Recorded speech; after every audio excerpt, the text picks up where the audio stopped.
Mithila news में आपका स्वागत है। मैं मनोज। देखिए, होलिका दहन और होली को लेकर के सैदनगर काली मंदिर अवस्थित पंडित जी ने आम जनता को संदेश दिए हैं। देखिए, कल यानी कि 3 तारीख को सूतक है, उस पर भी चंद्र ग्रहण का क्या प्रभाव होगा, होलिका दहन पर क्या प्रभाव। लेकिन हम बता दें कि होलिका दहन में आज देर शाम सैकड़ों की संख्या में लोगों ने होलिका दहन स्थल के चारों तरफ भ्रमण किया।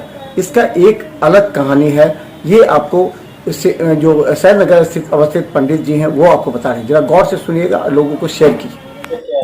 चंद्र ग्रहण कल लगेगा 5:30 बजे के बाद 7:30 बजे तक है। सम्मत जहाँ तक सवाल है जो आगे जानना चाहिए, सोमवार को मंगल दिन 4 बजे तक लगभग पूर्णिमा का योग है, इसीलिए कल होली नहीं हो करके होली जो खेला जाता है चैत में, वो पौरी जो होता है उसमें, इसीलिए बुधवार को होली नहीं, शाम में 5:30 बजे के बाद से लेकर के 7 साढ़े 7 बजे तक है।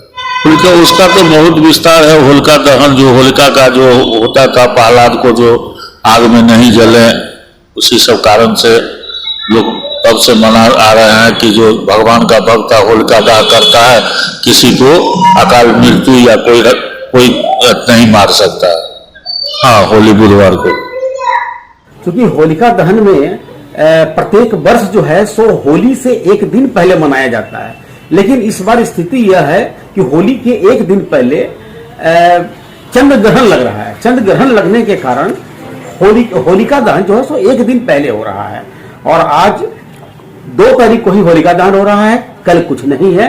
परसों जो है सो होली का त्योहार है, और हम लोग जो है सो गौ सिटी 1 में फर्स्ट वेन्यू में हम लोग हैं, और यहाँ पर हम लोग पूरे धूमधाम के साथ में, पूरे परिवार के साथ में हम लोग होलिका दहन हम लोग प्रत्येक वर्ष मनाते हैं।